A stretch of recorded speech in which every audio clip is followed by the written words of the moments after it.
Into match number 3, we go now over in the Asian Cup with some nations already eliminated and some nations trying to book their last 16 spot. Can they do it this week? We're going to take a little look next.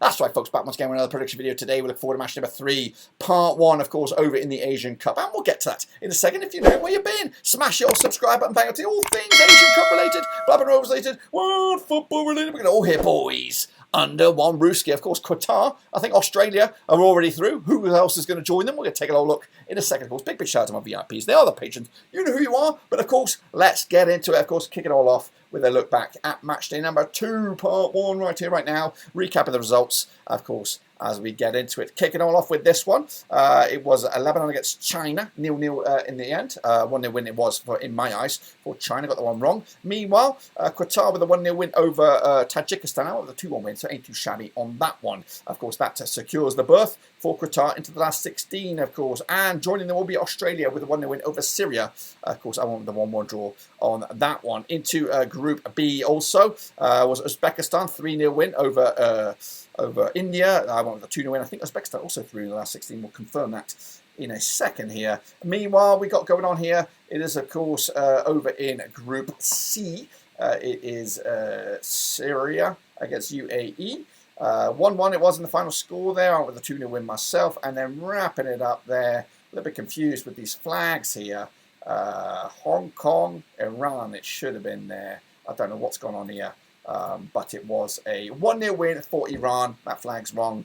Of course, I went with a 3-0 win as well. This is the situation we find ourselves, though, in the groups. Of course, Qatar, 6 points for 6. They are through as group winners. Could take it easy in their last match. Who's going to join them? I have no idea. It is that open, of course. Into Group B, Australia and Australia are through, I would imagine there. Uzbekistan pretty much there. You would imagine as the last 16 spot, even if it's a third place team, they should have enough in the tank. Iran also through as well. With their 6 points, and of course UAE not too far away either. That's the situation we find ourselves in. So Group A wide open. Looks like China might have enough. We'll see. I think they're taking on, of course, the hosts. So that's going to be a tough old order. So Tajikistan, Lebanon. Anyway, let's do the mathematics right here, right now, as we look forward to this match number 3. Of course, kicking it off on Monday, January the 22nd. It'll be Qatar and China, of course, locking horns in this match over in Group A. Like I said, Qatar already through. Might take it a little bit easy. It might rotate the squad a little bit as well.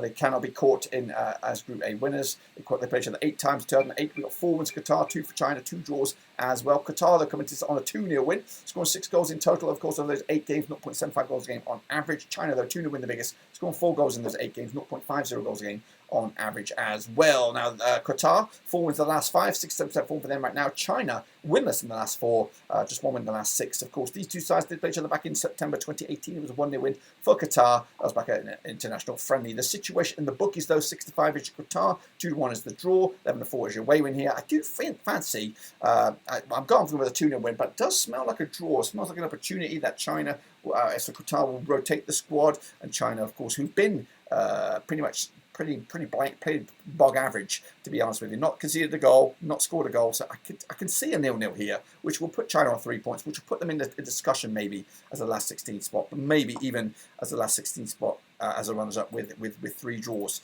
to the name. But of course, standing in the way, it could be Tajikistan, it could be Lebanon, as of course these two nations lock horns at the same time, of course, over in the Jasmine bin Hamid Stadium. Now, these two sides have also never played each other heading into this match, of course, but Tajikistan, 67% form for them right now, just 1 defeat of the last 6, up against the Lebanon side, just 1 win in the last 6, 42% form for them. Of course, both nations are on 1 point so far, win to go in. That's it. That's the situation we find ourselves. This, I think, are the 2 games at the same time. This is, of course, the one to watch. Of course, Tajikistan yet to score a goal so far in this tournament, which, of course, has been starved of goals. If you're not Qatar, you haven't scored a goal. So that's the situation. Qatar, China, and Lebanon all scoreless so far, which is a problem for them heading into this group. Of course, Lebanon the same, coming to on back-to-back goalless affairs, of course, losing to Qatar and also picking up that draw against China as well. The situation in the bookies, though, 11-10 is Tajikistan, 3-1 is your Lebanon, 21-10 is the draw. It does smell like a draw or a very, very tough situation, but I'm going to go at it with a 1-0 win for Tajikistan to get themselves 3 points. And again, put themselves in. I think they'll put 4 points, should be enough somehow to get them through. Meanwhile, the two big heavy hitters over in Group B, Lockhorns, Australia and Uzbekistan. Of course, Australia already through. Uzbekistan pretty much through, I would imagine, maybe, at least a third place team if they were to lose this one. 4 times they played each other since 2008, 4 wins out of 4 for Australia, nothing but Uzbekistan, 0 draws, of course. Australia's biggest win against Uzbekistan was a 6-0 win. They've got 13 goals in total, 3.25 goals a game on average against Uzbekistan, who've got just the 2 goals, 0.50 goals a game on average, but they come into this on 83% form as Uzbekistan, unbeaten in at least the last 7 matches. Australia, 6 wins on the bounce, of course, 100% form for them as well. These two sides did play each other back in the Asian Cup knockout stage way back in 2019. It was a 4-2 win penalty victory for Australia, of course, and that was the last time around. Of course, the odds on this one, the bookies, again, Australia could rotate the squad here, but realistically, they still have something to play for. They're not guaranteed group winners. 29-20 is, of course, the odds here for Australia. 23-10 is your Uzbekistan. 90-10 is your draw. I do think this is going to be a tight old affair, 0-0 draw, which of course suits both sides. Of course, Australia will qualify as group winners. Uzbekistan will guarantee themselves a runners-up spot here, and of course a spot in that last 16. But who can join them, or can anybody else join them from this group, as Syria take on India also on the 23rd of January. Now these two sides have played each other 2 times, 2017, 1 win for Syria, nothing for India, 1 draw so far between 2 sides. Syria, that one and only win was a 3-2 win. In fact, they got 4 goals in those 2 games, 2 goals a game on average. India, though, on the flip side, yet to get a victory, though, scoring 3 goals, though, in the 2 games, 1.50 goals a game on average. India, 17% form for them right now, just 1 win in the last 6. They are rock bottom with 0 points. Syria on the flip side coming to this without a win in the last 5, 42% form for them over the last 6 though. Draws has been a speciality for them, 3 draws in the last 4 games. They come to this on 1 point, of course. Now these two sides did play each other back in July 2019. It was a 1-1 draw way back when, of course, but so far not great for India. Back-to-back games without scoring a goal. Same could be said for Syria, also back-to-back games without scoring goals. So both sides starved of goal action, but this is the game that's going to change that, I can imagine. 10-3 on is your Syria, of course, red hot favourites. 9-2 is the draw, 9-1 is your long shots, of course. A point could actually see Syria possibly challenge Uzbekistan for the runners-up spot, but I think the head-to-head goes in favour of Uzbekistan. I don't know, actually. I don't think they drew. So you could actually see there's a scenario where Syria could actually come in as second spot, of course. I do think they'll have enough in the tank to beat India, who have been very, very poor in this tournament. Of course, a chance for them to be in the spotlight, but a 2-0 loss, in my eyes, see Syria go into the last 16. I believe that will be enough for them to go through, of course. But who will join them, of course, over in Group C is Iran. They're already there up against the United Arab Emirates side, who've got a little bit of work to do to make sure they go through as well. In fact, they got 4 points, probably enough for them as well to go through. But anyway, these two sides, Locking Horns, they played each other 8 times in 2008. Of course, 6 wins to Iran, nothing for UAE. 2 draws, of course. The biggest win for Iran was a 3-0 win. They got 9 goals scored in those 8 games, 1.13 goals a game on average. UAE, though, yet to get a victory against Iran. Of course, 1 goal scored in those 8 games, 0.13 goals a game on average. Now, this match will take place on the 23rd of Jan at the Education City Stadium with UAE, 75% form for them right now, 1 defeat in the last 6. Up against Iran's side, 92% form for them right now, haven't lost in the last 11.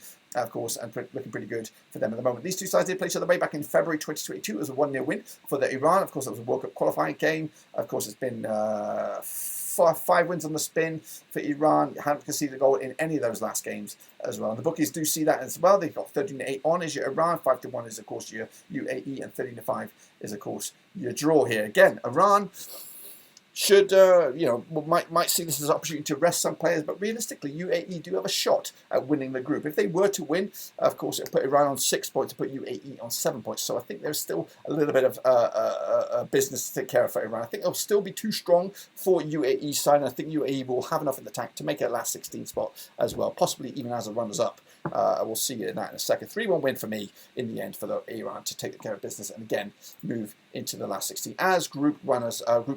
Hong Kong will take on Palestine, of course, with a win or bust mentality here. Big game for both these two sides. I don't know if it's going to be enough a win for either of these two nations here, but they're coming at you at the Abdullah bin Khalifa Stadium on the 23rd of Jan as well. They never play each other, according to my eyes. Hong Kong 8% form for them right now, haven't won in the last 6 games. Goodness gracious me. Palestine haven't won in the last 9 games, of course, but they're on 25% form as they at least picked up some draws heading into this one. Of course, picking up a draw against Palestine last round. They've got a couple of goals so far to their name as well. Hong Kong got just the 1 goal so far against the UAE, but a narrow loss against Iran give them a little bit of hope that they might be able to call something out of this. A win will put them on 3 points. I don't know if it's going to be enough, depending on what goes on in the other groups, of course, but right now, that's all they can hope for, is a win to keep themselves in. However, the bookies do not look at it that way. They see Palestine 20-11 on red-hot favourites. Hong Kong 90-4 for the victory for them. 10-3 is, of course, the draw here. So realistically, it's going to be a bridge too far, I think, for Hong Kong to get themselves out of this. I think a win for Palestine, though, 1-0 win for them, puts them on 4 points, and again, puts them well in the discussion for a spot in that last 16, as even as a third-place team. That's my take on it, guys. Make sure you give your own take on it. Of course, we look forward to match number 3, part 1, and again, don't forget to come back for match number 3, part 2, when, of course, those videos are up and at them. Until then, see you soon for the next one. Until then, dudes, we're done.